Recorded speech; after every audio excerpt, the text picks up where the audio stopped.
자, 안녕하십니까? 아유, 이제 초여름이네요.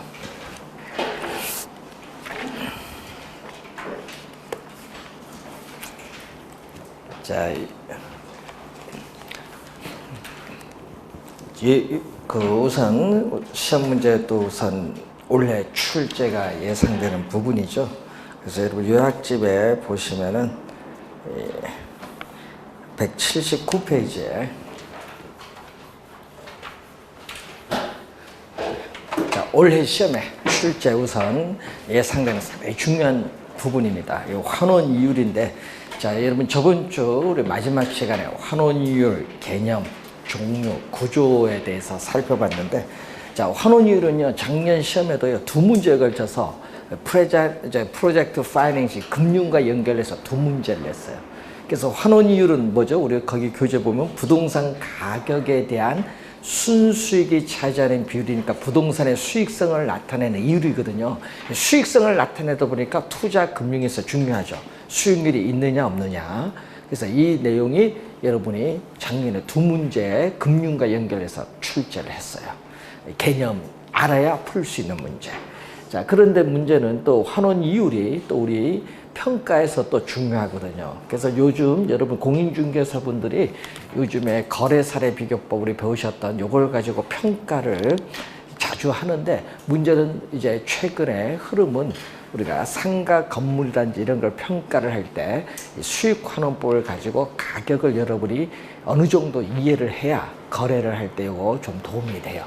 요즘 한 며칠 전에도요 청주에서 어떤 분이 건물 이제 수익환원법 요거 좀 계산을 해달라 서류만 딱 보내주고, 아 이거 너무 좋아, 팩스도 좋고 뭐 서류만 딱 보내주고 계산은 저보고 해달래. 네. 아니 그래서 이제 뭐 해줄 겁니까 물었더니, 내려오시면요 이제 교수님 제일 좋아하는 조추원 데려가서 이제 복숭아 대접을 하겠대. 알겠다.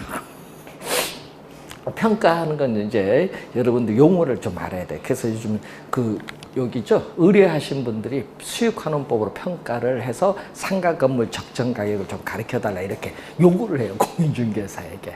그러다 보니까 공인중개사 좀 알고 있어야 돼, 기본 개념은. 자, 그래서 환원이율 구하는 방법 거기 보시면은 상당히 우리 중요한 올해, 자, 우리 투자론과 관련해서도 또 우리 부채 감당률 관련해서도 또 시험 문제 또 자주 나오거든요. 그래서 환원이율 구하는 방법 거기에 보면 5가지가 여러분 교재에 나와 있어요. 상당히 중요합니다. 자, 첫 번째가 뭐죠? 시장 추출법이라고 나와 있어요. 시장 추출법. 자, 이 시장 추출은 뭐죠? 여러분 시장을 추출하는 것은 뽑아내는 거. 예? 그래서 이거 시장 비교 방식이라고도 하고 시장 접근법이라고도 해요. 자, 시장 접근법 또는 시장 비교 방식이라고도 해요. 또 말을 바꿔서 출제한데, 여러분 항상 추출 단계 용어만 알면 쉽게 돼요. 시장에서 뽑아낸다. 그래서 평가 대상 물건과 가장 유사한 최근의 거래 사례를 수집을 합니다.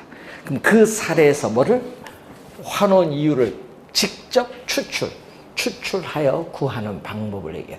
그러니까 사례를 수집해서 구하기 때문에 또 실증적이고 또 현실성은 있다는 장점은 있는데, 문제는 과거죠. 사례는 과거인데, 문제는 수익환원법은 미래에 예상되는 수익인데 과거의 사례를 수집해서 구하는 것에 여러분 문제점은 있다는 그런 내용이 여러분 거기에 나와 있습니다. 시장 추출법 거기에 보시면은 그 내용이죠. 그래서 거기 특징 보면요, 과거의 사례 가격 순수익에 근거하기 때문에 무슨 개념? 사후적 개념이죠. 그래서 이 미래에 산출할 것으로 기대되는 순수익을 통해서 구하는 사전적 개념과는 뭐가 된다? 우리는 배치되는 그런 개념이 됩니다. 과거를 가지고 구하기 때문에. 자, 그리고 두 번째가 요소 구성법이 나오죠. 자, 두 번째가 조성법. 요소 구성법인데, 자, 요소 구성법을 보면 거기 수식에 하나 나오죠. 환원 이율은 뭐에? 순수 이율에 뭐를 가산했다? 위험률을 가산한 율로 하는데, 이때 순수 이율은 바로 무엇을 의미하냐? 이 순수 이율은 우리 투자론에서 배운요, 무위험 자산의 수익률. 자, 무위험 자산의 수익률, 예를 들면 어떤 거죠? 우리 국채, 정부가 보증한 국채 수익률, 이런 것은 대표적이고, 위험률은 위험 부담에 따르는 할증률이죠. 그래서 여러분이 뭐를 구성을 하고 있어요? 여기서 위험률을 구성하는 요소가 4가지가 나오죠. 투자에 따르는 위험성, 현금화가 쉬운가 어려운가 비유동성, 관리가 어려운가 쉬운가 난이성, 또 투자한 자금, 자금의 안전성, 4가지가 지금 나와 있는데, 그래서 여러분 이 평가 대상 부동산에 관한 위험을, 개별적 위험을 이렇게 여러 가지 요소로 분해를 해요. 분해를 해서 우리는 이 개별적 위험에 따르는 할증률을 순수율에 이렇게 더해서 환원 이율을 구하는 방법을 조성법이라고 해요. 그런데 중요한 건요, 우선은 이 위험률을 구하는 데 있어서 평가사의, 감정평가사의 주관 개입의 여지가 많다는 단점은 있어요. 그리고 요 두 수식의 대부 비율이 없죠. 부동산 가격이란 대출금이 차지하는 대부 비율이 없어요. 그래서 부동산을 담보로 금융기관으로부터 돈을 빌리는 이 저당 금융이 환원이율에 미치는 영향을 고려하지 않는다는 단점도 있어요. 자, 우선은 요 수식 잘 하나 기억을 좀 우선 해두시면 되겠습니다.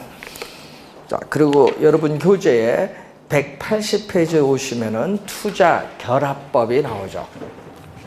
자, 투자 결합법. 자, 여러분이 시험 문제에 우리 출제 최근에 투자 결합법에서 많이 하는 게 물리적 투자 결합법을 우리 출제위원들이 이것을 좀 많이 출제를 해요. 자, 시험 문제 출제위원은 뭐를 출제를 많이 하고 있다? 물리적 투자 결합법.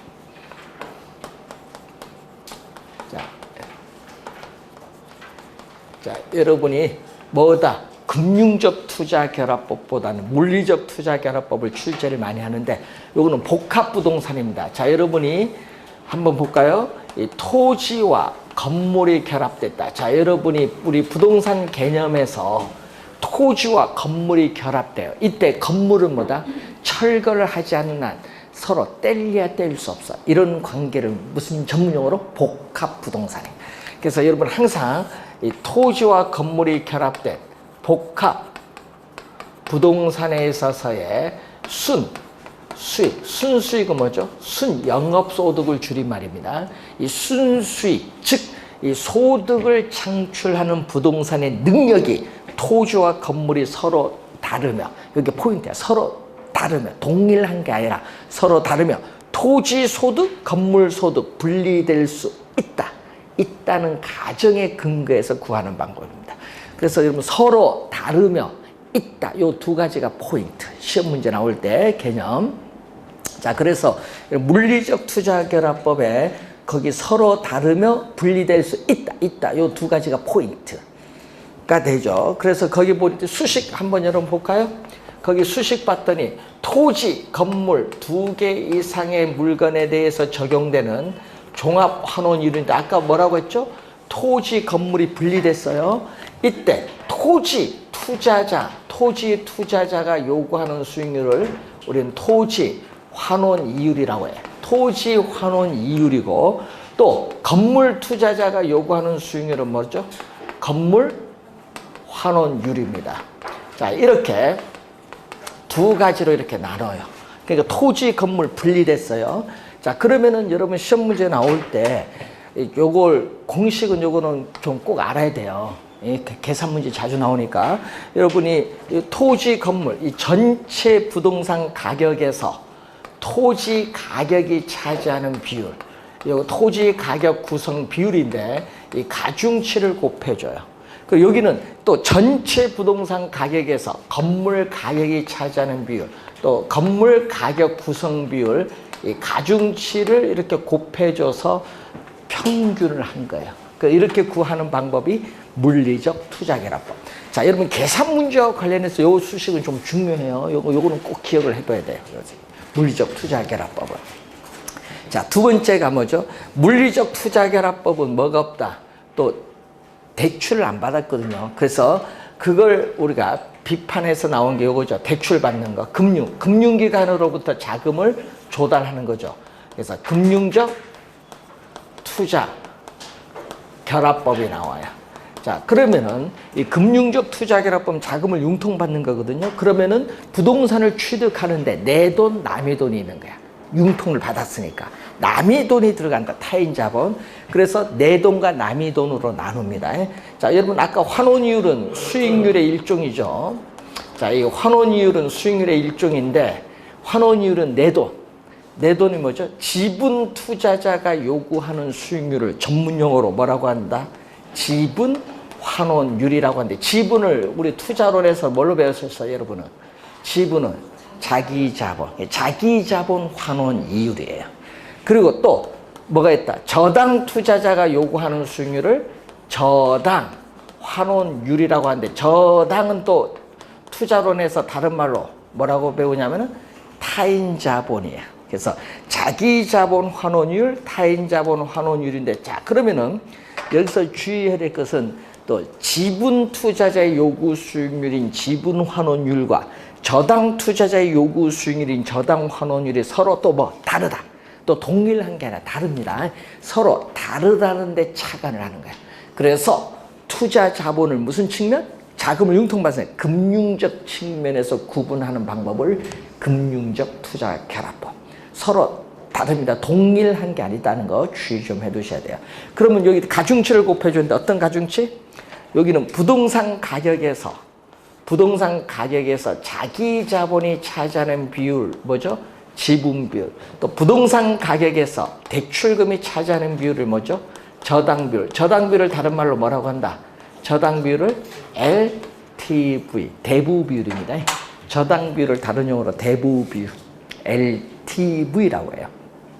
자, 이때 지분 환원율로서 뭔다? 지분 투자자의 요구 수익률, 지분 환원율로서 뭐를 사용한다? 우리는 투자론에서도 배운 한 해 투자 첫 해 소득을 기준으로 구하는 지분 배당률을 적용하고 또 저당 투자자 요구 수익률은 저당 환원율은 또 뭐를 적용한다? 저당 상수, 카즈딘이라는 학자는 이걸 저당 상수를 적용을 한다. 자, 그 수식이 또 여러분 교재에 거기에 나와 있습니다. 자, 또 180페이지 중간에 엘우드법, 저당 지분 환원법이 나와요. 자, 이 금융적 투자 결합법을 개량합니다. 자, 여러분이 금융적 투자 결합법을 개량해서 나온 게 우리 엘우드법. 자, 엘우드법의 저당 지분 환원법이라고 해요. 예? 자, 근데 요걸 개량을 했거든요. 그럼 또 융자를 받았다는 얘기입니다. 그래서 요 엘루드법은요, 일정 기간 부동산을 보유하다가 처분한다는 걸 전제로 해요. 그러니까 단기간에 부동산을 보유하는 것을 전제로 합니다. 그래서 이 환원 이율에 영향을 미치는 요인이 크게 세 가지. 여러분 거기 나왔죠. 부동산을 일정 기간 보유합니다. 그래서 보유 기간 동안 매 기간마다 돈이 들어오는 현금 수입, 돈 나가는 현금 지출을 고려해야 돼. 그리고 대출을 받았기 때문에 이 대출받은 금액에 대해서 원금이자 갚아야 됩니다. 이때 원리금 상환에 따라서 원금이 상환한 만큼 내가 어떻게 돼요? 처분할 때 내 지분이 더 높아지죠. 원금 상환한 만큼. 여러분 원금이 어떻게 부동산 대출을 3억 받았는데 1억 상환하면 1억만큼 내 지분이 더 높아져요. 이걸 전문용어로 지분 형성분이라고 해요. 지분 형성분. 그리고 또 여러분 부동산을 취득을 해서 처분할 때 부동산 가격이 오를 수도 있고 내릴 수도 있어요. 그래서 보유기간 말 부동산 가치 상승분 또는 하락분, 이 세 가지 요소가 환원 이율에 영향을 미치고 있다. 그 세 가지. 그래서 여러분이 엘우드법에서는요, 부동산 가치는 이 지분도 있지만은 또 대출을 받았기 때문에 저당 가치를 합한 건데, 이때 이 부동산 가치를 구하기 위해서 우리는 환원, 대상 소득, 어떤 것을 가지고 부동산 가치를 구할 거냐. 이 환원 대상 소득으로서 뭐를 이용한다? 세금을 여러분 소득세 납부하기 전 세전 현금 수지를 대상으로 해요. 그래서 세전 소득세를 납부하기 전 세전 현금 수지를 대상으로 부동산 가치를 구합니다. 그렇기 때문에 소득세, 즉 세금이 부동산 가치에 미치는 영향을 고려하지 않는다는 문제점은 가지고 있어요. 자, 그게 엘우드법입니다. 자, 여러분 시험 문제는요 항상 개념 주의해 두고요. 최근에는 요걸 잘 내야 돼. 여러분 시험 문제 최근 시험에는요 이 물리적 투자 결합법하고요 또 5번째 요걸 지문 속에 또 많이 출제를 해요. 최근 시험에 보면 이게 뭐죠? 부채 감당법 또는 부채 감당률법이라고도 하고요. 이것을 개태법이라고도 해요. 누구 입장에서? 여러분 이것은 앞에 지분 투자자 입장에서 구하는 걸 비판하면서 대출자, 여러분 저당 투자자는 다른 말로 누구? 대출자, 대출금융기관. 대출자 입장에서 환원이율 구하는데 요 수식이 또 시험 문제에 또 자주 나와요. 그래서 여러분이 요 수식도 잘 기억해야 되는데 항상 뭐를 근거로 간다? 투자론에서 배운 부채 감당률에 근거로 하죠. 자, 부채 감당률은 어떤 의미?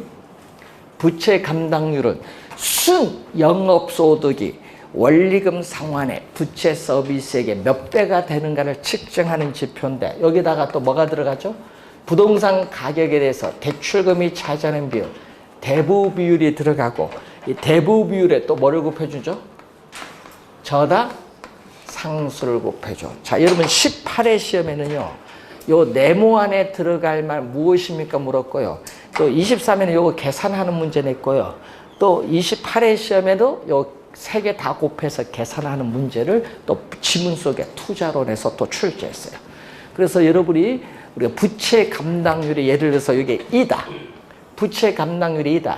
대부 비율이 40%다. 40%는 얼마? 0.4죠. 그리고 저당 상수가 0.11이다. 그럼 이거 계산되겠죠? 0.8에 0.11 전자계산기 누르면 돼. 이렇게 숫자는 주어져요. 문제에서. 그러면 요 세 개 다 곱해서 구하는데 문제는 이 세 가지가 전부 금융기관이 중시하는 요소입니다.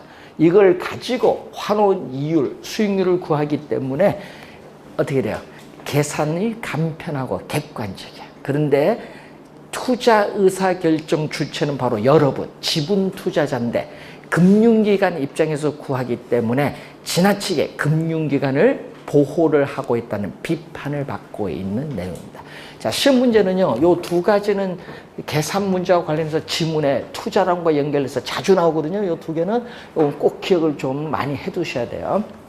자, 그래서 여러분이 그 프린트 문제, 오늘 나눠드린 문제, 거기 보시면은 1번 문제 보시면은 환원 이율 구하는 방법, 이렇게 5가지로 주고 뭐를 한다?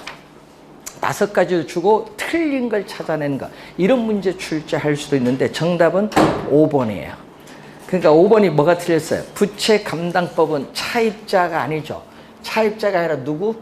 대출자인 저당 투자자, 대출자 입장에서 환원 이율을 구하는 것. 그래서 여러분이 이렇게 5가지 놓고 출제할 수도 있고, 아까처럼 뭐 계산 문제 출제할 수도 있고, 하여튼 올해 환원율은 중요합니다. 시험에 우선 출제 1순위라는 걸 꼭 염두에 두셔야 됩니다. 자, 그리고 이제 여러분이 또 시험 문제 점수를 거저 주려고 내는 게 있어요. 여러분이 올해 시험에 여러분 29회 시험에 출제를 했거든요. 28회도 출제했는데 작년에 안 냈어. 작년에는 다른 쉬운 걸 냈습니다. 작년에 안 냈기 때문에 올해는 여기 또 출제 예상되는데, 그래서 우리나라 감정평가에 관한 규칙 제14조부터 25조까지 나오는 게 있어요. 물건별 감정평가가 있는데 여기서 올해 출제가 또 예상이 돼요. 요거는요, 다 문제 나오면요, 딱 보면요, 답 3초 만에 찾아. 여기서는 진짜 틀리면 안 됩니다. 근데 요게 너무, 가끔 시험장에 너무 쉬워서요. 암기 요게 수준이 좀 잘못돼서 잘못 또 답 가시는 분이 있어요. 주의를 좀 해야 되는데, 183페이지 요약집 맨 밑에 물건별 감정 평가가 나오죠. 자, 제14조 맨 밑에 토지를 봅니다. 자, 토지. 자, 여러분이 토지, 감정평가업자는 토지를 감정평가할 때는 뭐를 적용한다? 공시지가 기준법. 자, 여러분 28회 시험에도, 여러분 이것은요, 28회 시험에 또 부동산 가격 공시제도에서 또 지문으로 또 출제했어. 감정평가업자는 토지를 감정평가할 때에는 뭐를 적용? 공시지가 기준법. 자, 여러분 여기 14조거든요. 14조인데 또 주의해야 할 것은 14조인데 또 14조의 사망을 보면은 또 여기 있어요. 적정한 실거래가라는 게 있어요. 적정한 실거래가. 자, 요 용어가 나올 때 좀 주의해야 돼. 적정한 실거래가 또 3년 전에 도입됐기 때문에 적정한 실거래가를 적정한 실거래가를 기준으로 또 토지를 평가한다. 여러분, 적정한 실거래가 기준으로 토지를 평가할 때는 공시지가 기준법을 적용하는 것이 아니라 뭘로 적용한다? 거래 사례 비교. 요거 하나 좀 주의를 해야 됩니다. 우회는 뭐죠? 우회는 14조, 요건 1항이고 요건 3항이에요. 그러니까 뭐가 하나 더 들어간다. 요거 적정한 실거래가를 기준한다. 항상 요걸 주의해야겠죠. 시험에 나오면 그래서 자주 틀려요. 자, 우선 하나 더 첨가시켜서 하나 봅니다. 자, 여기 제 14조죠. 우리 감정평가에 관한 규칙 14조, 요거는 1항이고 밑에는 몇 항? 3항. 자, 그리고 건물 15조로 갑니다. 자, 시험 문제에 또 이 건물 자주 나오거든요. 건물을 왜 자주 내냐? 여러분, 우리 지금 공부하는 것도 건물, 아파트도 건물, 상가도 건물. 이 건물을 평가할 때 여러분 거래 사례 비교법으로 오해를 많이 해. 뭐를 적용한다? 원가법을 적용한다. 원가. 그래서 여러분 시험 문제에 건물은요, 거래 사례 비교법으로 우리 출제위원들은 거래 사례 비교법으로 많이 내는데 거래 사례 비교법이 아니다. 원가법, 건물. 자, 15조입니다. 자, 그리고 16조로 갑니다. 184페이지. 거기에 토지와 건물의 일괄 감정 평가. 여기 제 16조입니다. 한번 보시면은 우리는 집합 건물의 소유 및 관리에 관한 법률이 있어요. 이 법률에서 이 구분 소유권의 대상이 되는 건물 부분과 그 대지 사용권을 일괄하여 감정평가하는 경우는 뭐를 적용한다? 거래 사례 비교법을 적용한다. 문제는요, 시험 문제 또 원가법으로 출제만 해요. 원가법이 아니라 거래 사례 비교법. 꼭 주의해야 됩니다. 자, 그리고 여러분이 거기에 산림 제 17조가 나와요. 산림. 자, 감정평가업자는 산림을 감정평가할 때에는 뭐를 산지와 인목을 구분하여 감정평가하여야 한다. 이 경우 인목. 여러분, 인목 나무죠? 인목은 뭐다? 우리는 뭐를 적용? 거래사례 비교법을 적용을 하되 지름이 작은 숲인 소경목림은 원가법을 적용할 수 있다. 이게 1항이에요. 그럼 2항은 뭐죠? 감정평가업자는 산지와 인목을 일괄하여 한꺼번에 일괄하여 감정평가할 때에는 뭐를 적용? 거래사례 비교법을 적용해야 된다. 이건 2항 17조에 대한 조문입니다. 자, 여러분, 우리 법 조문을 우리 잘 봐야 돼요. 주된 평가 방법입니다. 주된 평가 방법 잘 보셔야 돼요. 자, 그리고 거기 과수원. 과수원은 18조인데, 자, 이 과수원도 주의를 좀 해야 될 게, 자, 여러분, 과수원은 왜 주의해야 되냐면요. 과수원은 우리 뭐를 적용한다? 거래 사례 비교. 여러분, 과수원 가면은 거기 과일 생산을 하니까, 과일은 계속 매년 발생하니까 생산이 수익환원법으로 또 오해를 해. 과수원은 또 수익환원법이 아니다. 무슨 방법? 거래사례 비교법 주의해야 돼. 18조. 자, 19조에 광업재단이 있어요. 여기 19조 2항에 보면요. 자, 19조 2항에 보면은 광업재단. 자, 감정평가업자는 광업재단을 감정평가할 때는 뭐를 적용한다? 수익환원법을 적용한다. 뭐를 적용? 수익환원법. 여기 19조의 2항. 자, 20조로 갑니다. 자, 여기서 또 시험 문제 나올 게 주의하니까 20조 1항에 보면은 자동차는 원가법이 아닙니다. 감정평가업자는 자동차를 감정평가할 때는 뭐를 적용한다? 거래사례기법. 또 시험 문제는 또 뭘로 출제를 많이 해요? 원가법으로 또 출제를 많이 해요. 원가법이 아니다. 자동차 거래사례비교법. 2항에 뭐가 나오죠? 건설, 기계, 사망이 뭐가 나와요? 선박. 자, 여러분 거기 볼까요? 선박을 감정평가할 때에는 선체, 기관, 의장별로 구분하여 감정평가하되 각각 뭐를 적용한다? 원가법을 적용하여야 한다. 이게 사항은 뭐죠? 항공기인데 여러분 요거 건물, 건설기계, 선박, 항공기를 뭐를 적용? 원가법을 적용한다. 자, 여러분 5항에 보시면요. 어떻게 본래 용도가 없는 물건은 어떻게 돼? 본래 효용에 가치가 없어. 본래 용도의 효용 가치가 없다. 예? 여러분 자동차 여러분 나 몰고 하는데 바로 나가자마자 시동이 계속 꺼진다. 그러면 이제 효용 가치가 없죠. 효용 가치가 없는 물건은 뭘로? 해체 처분 가액. 해체 처분 가액으로 감정평가할 수 있다. 여러분 할 수 있다와 하여야 한다가 다릅니다. 하여야는 반드시 할 수 있다는 할 수도 있고 안 할 수도 있는 거예요. 시험 문제 나올 때 그런 조문 주의하셔야 되겠고. 자, 그리고 21조 동사는 뭐죠? 동사는 또 거래, 사례, 뭐다? 비교법인데 또 있어요. 또 본래 용도의 효용 가치가 없는 물건은 또 뭘로? 해체 처분가액으로 감정평가할 수 있어요. 동산도. 자, 22조는 요겁니다. 임대료.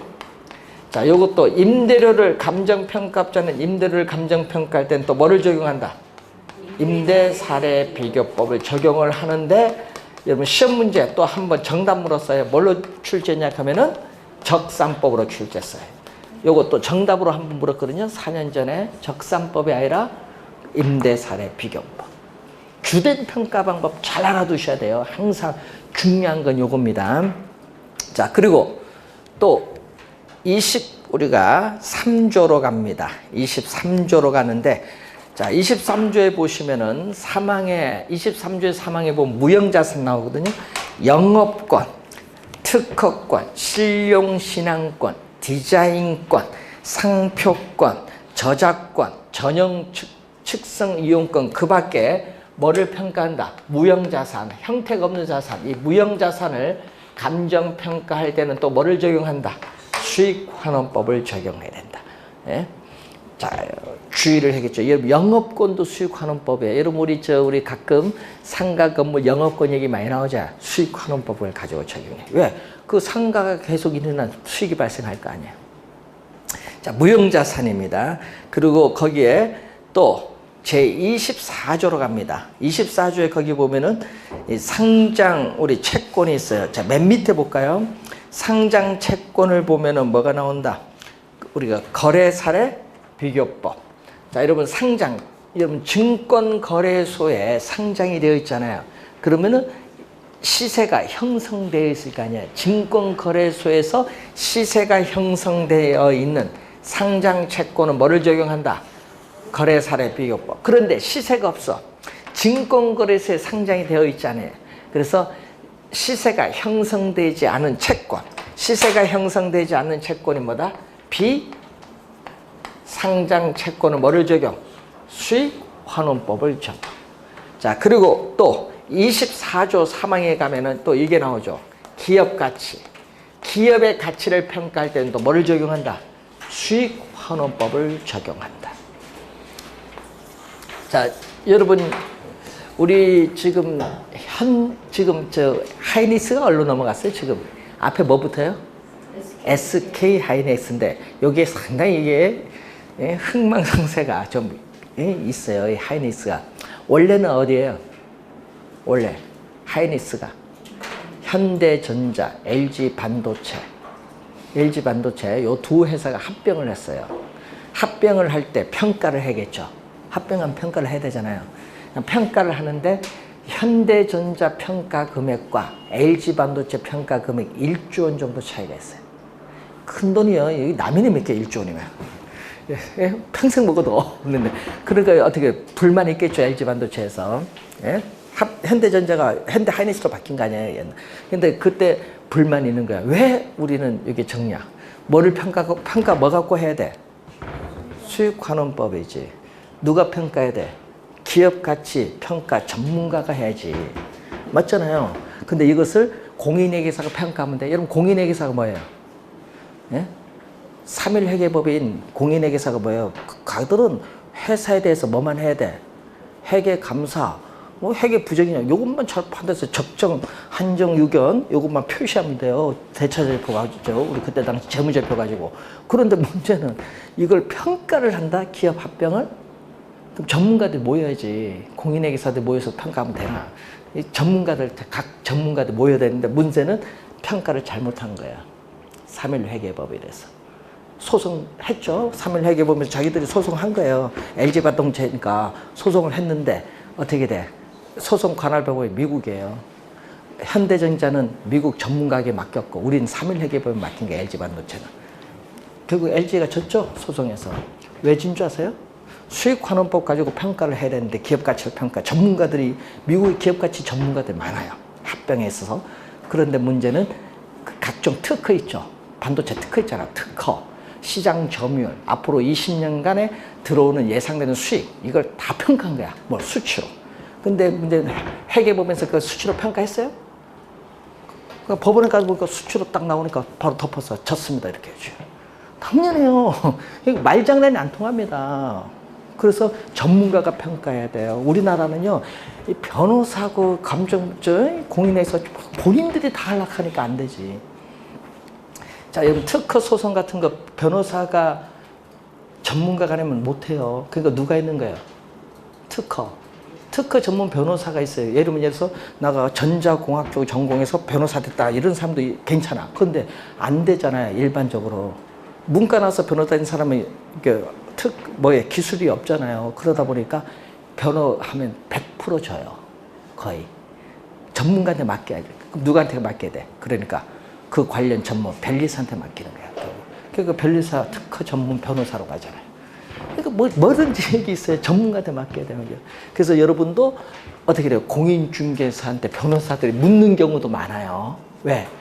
모르는 경우도 있거든요. 여러분 형사 전문했던 분이 민사 맡기면 알겠어요? 모를 거 아니야. 그러니까 여러분한테 많이 묻는 경우도 있습니다. 모르면 물어야지 뭐. 자, 그래서 여러분 교재에 그 2번 그 문제의 정답은 2번인데 그 건물 평가는 아까 거래사례비교법에 아니라 뭐에 적용한다? 원가법 적용한다 얘기고, 또 제25조도 또 많이 나와요. 186페이지 보시면은 맨 위에 여기 25조입니다. 25조를 보면은 소음, 진동, 일조 침해 또는 환경 오염 등으로 대상 물건에 직접적 또는 간접적인 피해가 발생하여 대상 물건의 가치가 하락한 경우 그 가치 하락분을 감정평가할 때는 소음 등이 발생하기 전에 대상 물건의 가액 및 원상 회복 비용 등을 고려하여야 한다. 자, 시험 문제는요, 대상 물건의 가액은 고려하여야 하나 원상 회복 비용 고려할 필요가 없다. 이렇게 출제를 많이 해요. 맨 마지막 지문에서. 우리 출제원들이 많이 좀 바꾸죠. 자, 요거 얼마 안 되죠? 요거 얼마 안 되잖아요. 여기서 한 문제 올해 출제가 예상이 된다. 이런 건 틀려서는 절대 안 된다. 원래 제14조에서 25조까지 법조문인데 여기서 원래 한 문제 출제 예상되는 부분. 틀리시면 안 됩니다. 자, 그리고 또 매년 우리 또 출제되는 부동산 가격 공시제도. 예. 자, 부동산 가격 공시에 관한 법률에서 부동산 가격 공시제도는 매년 한 문제 나오는데요. 여러분 25회 시험은요, 특이하게 그때는 세 문제 출제했어요. 그래서 매년 한 문제 나오는 부분인데, 우선은 자, 우리나라 가격 공시는요, 1990년부터 시작되거든요. 1990년 1월 1일부터 시행된 게 토지 가격 공시제도입니다. 즉, 그때 당시는요, 지가 공시 및 토지 등의 감정평가에 관한 법률이에요. 그때는. 거기서 우리나라는 90년 1월 1일부터 토지 가격을 처음으로 공시를 하기 시작했어요. 그러니까 지금까지 공시하고 있죠. 그래서 토지 가격을 뭐 한다? 공시 하는 제도가 도입이 된 거예요. 자, 문제는 이 토지 가격 공시 제도는 크게 두 가지로 나눠요. 우선은 표준지 공시지가와 뭐가 있다? 개별 공시지가가 있어요. 이때 표준지, 항상 여러분 공시권자를 주셔야 됩니다. 표준지 공시지가의 공시권자는 누구? 국토교통부 장관. 그리고 개별 공시지가는 누구냐면 시장, 군수 또는 구청장. 항상 이런 걸 조심해야 돼요. 우선 공시권자.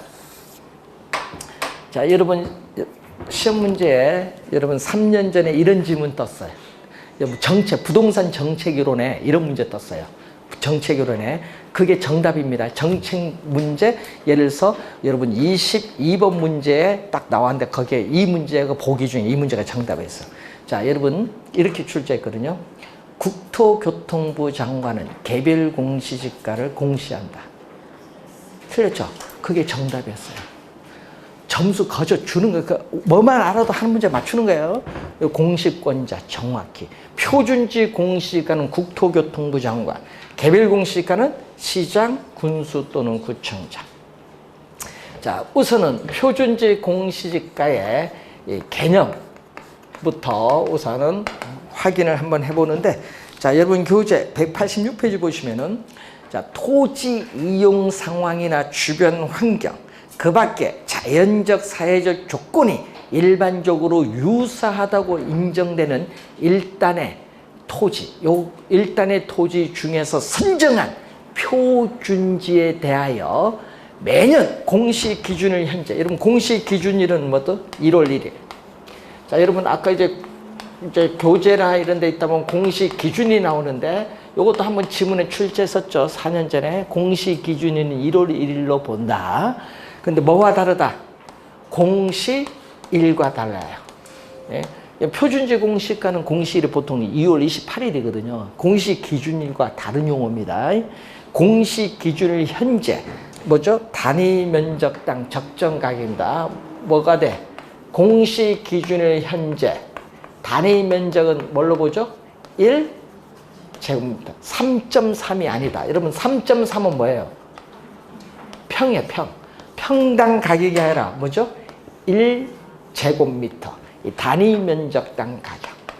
단위 면적당 적정 가격을 표준지 공시지가라고 하는데, 그래서 거기에 보시면은 단위 면적당 적정 가격, 단위 면적이 포인트입니다. 좀 주의 좀 해두시기 바라고. 자, 공시 절차 순서입니다. 자, 우선은 표준지를 선정을 해야겠죠.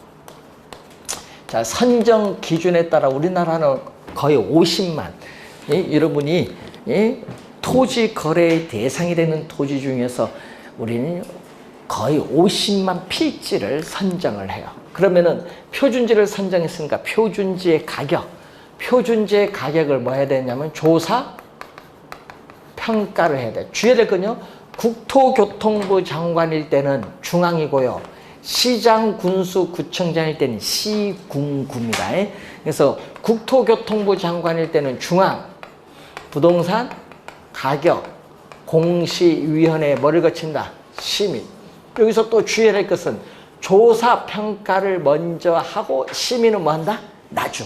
조사, 평가를 먼저, 심의는 나중. 순서 잘 봐야 돼요. 그리고 국토교통부 장관이 뭐 한다? 표준지 공시가를 공시를 하게 되면 여러분 또 뭐를 해야 돼? 이제 여러분 열람을 하고 이가 있으면 이를 뭐 한다? 신청을 하면 되겠죠. 자, 그럼 시험 지문에 또 자주 우리 출제가 되는 지문이 어느 쪽? 이쪽. 우선 뭐가 된다? 공시 사항. 뭐가 나오죠? 우선은 표준지 어디 있느냐? 지번. 또 주에 대해 표준지의 단위 면적당 가격. 밑줄은 단위 면적당 가격입니다. 그리고 표준지의 면적 및 형상. 표준지 및 주변 토지 이용 상황. 요 네 가지가 있고 또 나머지는 뭐죠? 그 밖에 대통령령이 정하는 사항으로서 지목, 또 용도, 지역, 도로, 상황이 있어요. 대통령령이 정하는 사항으로서. 공시사항 또 시험에 많이 출제하는 부분이고 또 시험에 또 많이 나오는 게 또 뭐가 나온다? 이 신청을 또 많이 출제를 합니다. 그래서 여러분이 187페이지에 위에 보면 이 신청이 나오잖아요. 이 신청은 여러분 주의할 건 공시 기준일이 아니라 뭐다? 공시일이야. 공시일. 공시일부터 며칠? 30일인데 시험엔 또 60일로 또 출제를 또 많이 합니다. 60일이 아니라 30일 이내에 뭘로가 출제한다? 서면. 또 말로 하는 건 뭐죠? 구두. 구두가 아니라 서면으로. 서면 항상. 서면으로. 누구에게? 표준지 공시지가는 국토교통부 장관. 개별 공시지가는 시장, 군수 또는 구청장에게 이를 뭐 할 수 있다? 신청할 수 있다. 그럼 할 수 있다는 건 뭐죠?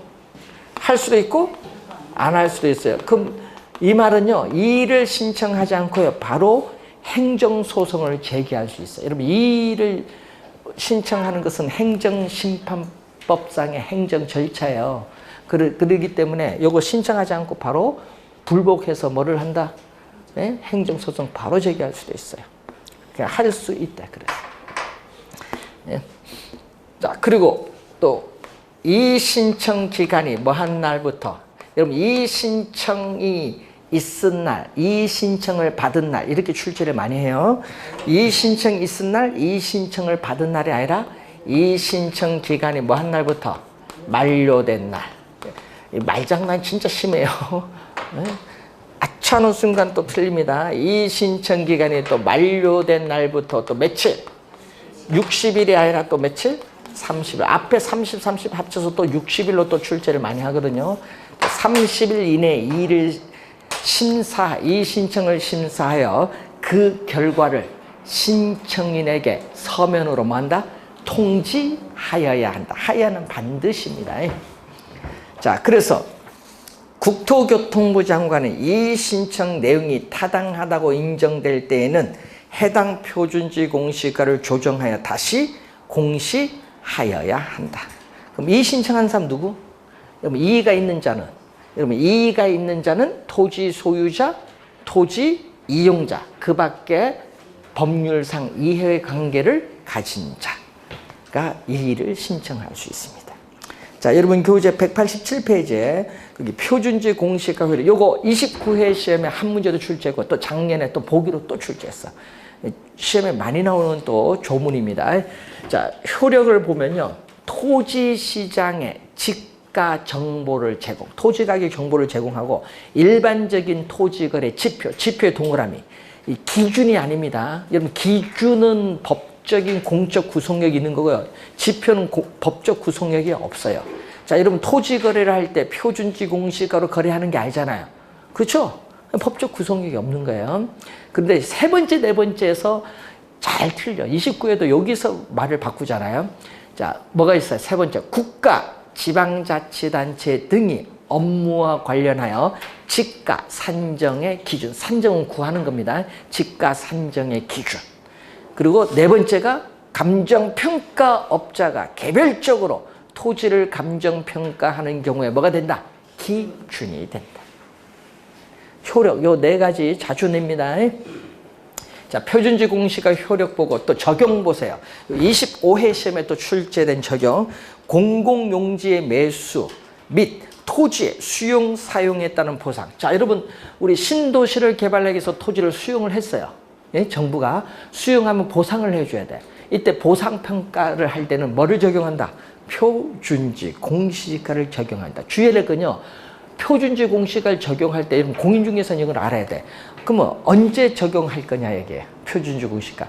여러분이 나는 우리 어떻게 돼? 신도시를 개발하겠다 발표를 했어요. 그럼 발표해서 3년 뒤에 수용한다. 그러면은 발표한 그 해에 수용할 때가 아니라 발표한 그 해에 표준지 공시가를 적용해서 보상을 해요. 그럼 발표해서 20년 지나서 개발한다. 문제가 있겠죠. 그래서 이런 판교 같은 경우에는요. 실제 토지거래 판당 2천만 원 거래됐거든요. 그런데 보상할 때 대는 170에 보상했어요. 10년 지나서 개발했으니까. 이게 보상액이 너무 적은 거예요. 근데 주의할 건요. 보상액은 적은데요. 근데 세금은 어떻게 받냐? 그러면 발표한 그 해의 표준지 공시가를 기준으로 해서 보상을 해준대. 그럼 보상해주고 세금 받아갈 때는요. 보상해줬잖아요. 그 해 기준에서 세금 받아가.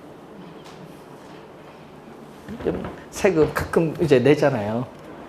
뭐, 여러분 하면 양도소득세라든지. 자, 그래서 좀 불합리하면은 좀 있어. 그 공인중개사 그런 거 좀 알아야 돼요. 여러분, 그런 거 상당 막 가끔 툭툭 튀어나오거든요. 잘못 얘기해 줬다니 큰일 납니다. 자, 우선은 그런 내용이고 거기에 또 보면 국유지, 공유지 취득 또는 처분. 자, 여러분 정부가 보유하고 있는 국공유지 같은 게 있잖아요. 요거 처분을 할 때는요. 표준지 공시가를 적용해서 평가를 할 거 아니에요. 감정평가기관의 평가를 받아서 매각을 해야 돼. 신문 공고를 통해서. 함부로 매각 못 합니다. 예? 그래서 뭐 함부로 매각하면 나중에 교도소 가게 돼요.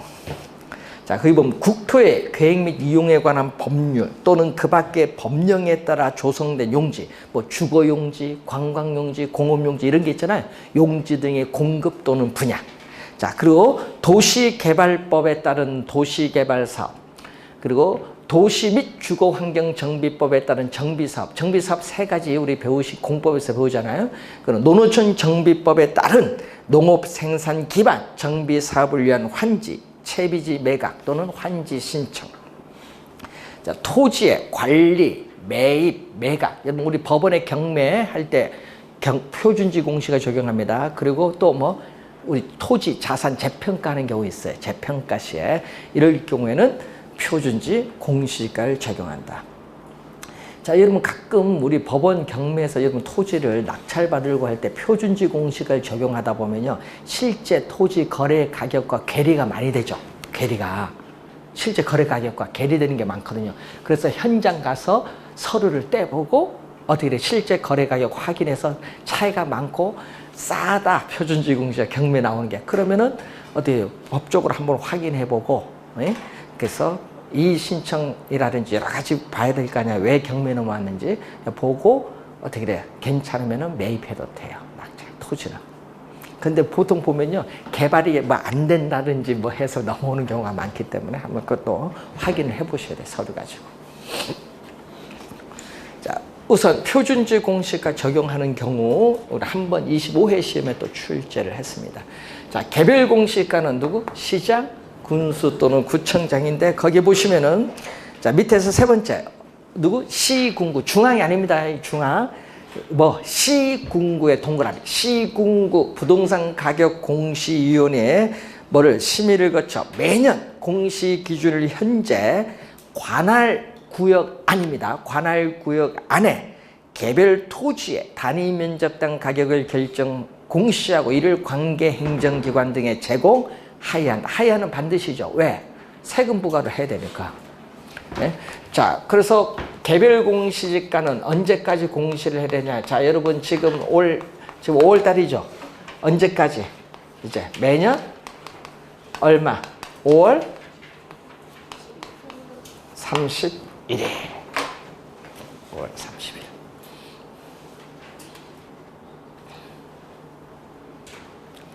지금 여러분 그 여러분 여기 가다 보면 플래카드 붙인 거 봤어요? 광명시에서 뭐 플래카드 붙인 거. 예? 개별 공시가 지금 열람하고 이의가 있으면 매일 며칠까지 이의 신청하라 붙여 있죠. 예? 그런 거 잘 보셔야지. 토지 없으면 뭐 볼 것도 없고요. 자, 공시시한입니다. 공시시한. 언제까지 해야 되냐. 예? 자, 그리고 여러분이 시험 문제 많이 나오는 지문이 있어요. 188페이지에 위에 요거 또 시험에 많이 나오는 지문입니다. 자, 개별 공시가를 결정 공시하지 아니하는 경우가 있는데 뭐가 나오죠? 표준지로 선정된 토지. 또 우리 거기 보면 농지 보존 부담금, 또 개발 부담금 내 부과 대상이 아닌 토지, 아닌의 동그라미. 시험에는요, 부과 대상이 된 토지 이렇게 출제해버려요. 아닌입니다. 아닌. 그리고 국세 또는 지방세 부과 대상이 아닌, 이것도 아닌의 동그라미. 아닌 우리가 토지. 자, 이 경우 표준지로 선정된 토지에 대하여는 해당 토지의 표준지 공시지가를 뭘로 본다? 개별 공시지가로 본다. 자, 시험에 많이 출제되는 지문들입니다. 좀 주의해서 보고 한 3번 정도 출제를 또 했습니다. 자, 개별 공시지가 거기 보시면은 거기에 공시 매년 언제까지? 5월 31일. 자, 그 박스 봅니다. 시장 군수 구청장의 네모. 여러분 그 박스에 시장 군수 구청장의 네모. 자, 공시 기준일 이후에 분할, 합병 등이 발생한 토지에 대하여는 자, 밑줄은 대통령령이 정하는 날 밑줄. 대통령령이 정하는 날을 기준으로 하여 개별 공시가를 결정 공시하여야 한다. 여러분 시험 문제는요. 개별 공시가 누가 공시하는 거예요? 공시권자, 시장, 군수, 구청장이잖아요. 그러니까 여기 앞에 시장, 군수, 구청장이 나오고. 그럼 시험 문제를 뭘로 내겠어요? 여기 앞에? 누구? 국토교통부 장관으로 내겠지. 그 뒤에 가면 또 누가 나와요? 개별 또 우리 뒤에 가서 또 보면 또 개별주택 가격 또 나오거든요. 그럼 개별주택 가격 나와도 누구? 앞에 시장, 군수, 구청장. 그럼 공동주택이 나오면 뒤에 가서 이제 또 우리 배울 때 공동주택 가격이 나오면 공동주택은 공시권자가 시장, 군수, 구청장이 아니죠. 누구? 국토교통부 장관. 그래서 여러분이 요거는 요 지문은 25회 시험에 또 출제를 했었죠. 시험에 많이 냅니다. 그래서 앞에를 말을 바꾸잖아요. 공시권자를 주의를 해 두셔야 됩니다. 자, 그 이의 신청은 똑같아요. 자, 개별 공시가를 적용하는 경우. 자, 농지 보존 부담금, 개발 부담금, 이 부담금 부과를 하는 데 있어서 산정, 구하는 기준이 돼요. 또 국세, 지방세 산정 기준이 되고 또 국공유 재산의 사용료를 또 산정 구하는 기준이 또 되기도 한다. 이건 23회 시험에 또 한번 출제가 된 내용이 되겠습니다. 자, 189페이지에 주택가격 공시제도인데, 자, 여러분, 이것은 언제부터 시행됐어요? 1990년 1월 1일부터 시행돼서 지금까지 오고 있고요. 요거까지 하다가 노무현 대통령 시절이 참여정부라고 하죠. 이 참여정부 때 대표적인 또 하나 주택가격 공시하는 제도가 도입이 됐어요. 참여정부에 2004년도 도입됐는데 그때 도입을 왜 했냐 하면요. 그때 당시에 부동산 가격이 급등을 하고 있어요. 주택가격이 급등하는데 서울특별시의 33평 아파트나 예? 저 어떻게 돼요? 예? 밑에 예? 지방의 33평 아파트 가격 차이가 심해요. 한 3, 4배 차이가 있는데 세금은 똑같이 내는 거야. 33평 아파트. 그래서 13만 원 똑같이 내는 거야. 그러니까 어떻게 돼? 이게 뭐 불합리하지 않냐. 그때 너무 급등해버리니까. 그래서 어떻게 돼요? 주택가격 공시제도를 도입을 해서 어떻게 돼? 주택가격이 비싸면 많이 내라. 이렇게 한 거야. 근데 그때 당시에 여러분이 어떻게 돼요? 많이 내라 했는데 여러분은 뭐 한다? 예? 주택가격이 비싼 사람만 많이 낼 줄 알고 예? 창성 표시도 안 했어요. 방송 인터뷰는 어디 가서 해요? 그 사람들은? 방송국에서는? 예? 아이, 반대하는 사람 예? 반대 못하게 해야 될 거 아니야. 그 어디 가서 방송하냐? 저 타워 팰리스 앞에 가서 지금 여기 주택 가격 30억인데 이 세금 13만 내는 거 틀리지 않냐? 2, 300만 내야 될 거 아니야? 그럼 내락하면 내야죠. 그 사람들은 뭐 내려가면 내야죠 국가가. 그래서 어떻게 돼? 모든 사람이 다 동의했다 해서 재산세를 올린 거예요. 그래서 여러분 13만 원 내던 게 얼마? 그때 당시 갑자기 100만 원 넘게 나왔죠. 그러니까 어떻게 돼? 막 불만이 막 나오죠. 아니 고급 주택만 많이 낼 줄 알았더니 왜 우리까지 많이 내야 되냐 이렇게 나온 거예요. 그래서 요즘에 여러분 그래서 재산세를 많이 내고 있습니다. 하여튼 이 세금은요 만들면요 문제 세금 적을수록 좋아요. 하여튼 많이 만들면요 이거 골치 아파. 준조세도 많잖아요. 세금도 있지만은 준조세 이런 게 있어서 하여튼 여기 토지 가격 원래 보니까 지금 토지 가격도 많이 오른 것 같아요. 토지 가격도 오르고 주택 가격도 많이 올라서요. 재산세 내는 분들 이제 6월 1일 기준이죠. 6월 1일 기준에서 이제 부과를 되면요 원래 세금을 많이 내는 것 같아. 그래서 어떤 분이 그 얘기 하더라고요. 아이고, 작년에 저는 종합부동산세 54만 원인데 올해 189만 원 정도 나옵니다. 이게 걱정하지 마시라겠어. 원래 종합부동산세 원래 법 통과가 안 돼서 내년에 나온다. 원래는 신경 쓰지 말라겠어. 그럽니까 해서 제가 그 이틀 전에 고기를 하나 얻어 먹었어. 상담해줘. 원래 법 통과가 안 돼요. 그러니까 기준이 6월 1일 기준이니까. 그래서 요즘에 주택을 팔려는 사람이 종합부동산세 적용 원래 안 된다 하니까 어떻게 돼? 파는 걸 한 6, 7개월 미루대요. 이제 또 세금 적용이 안 된다고 하니까 그런 것도 이제 매도 시기에 영향을 줄 수 있어요. 자, 우선 요거 보고요. 자, 시험 문제 매년 출제합니다. 요거 작년 재작년에 계속 나왔는데 올해는요 토지 주택 묶어서 낼 것 같아. 그래서 여러분 한 10분 정도 주택 가격 공시제도 중요 시험에 잘 나오는 거 설명하고 그 다음에 첫 진도 여러분 부동산 개념 들어가도록 하겠습니다. 자, 여러분이 세 문제 출제되는 거 했어요. 그래서 잘 정리를 하시기 바랍니다.